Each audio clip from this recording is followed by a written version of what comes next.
మిత్రులారా, ఒక కేసులోని విషయం ఏంటి అంటే, ఒక వ్యక్తికి ఇద్దరు భార్యలు. మొదటి భార్యకు సంతానం కలగలేదని రెండో భార్యని వివాహం చేసుకున్నాడు.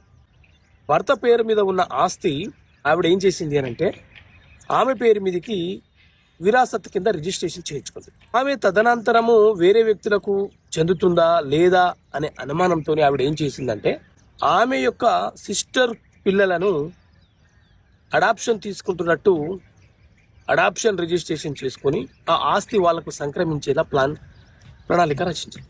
అయితే ఇలాంటి సందర్భాలలో ఎవరైతే భర్త ఉన్నాడో అతనికి ఆ ఆస్తి అతని యొక్క పూర్వీకుల నుంచి వచ్చింది కాబట్టి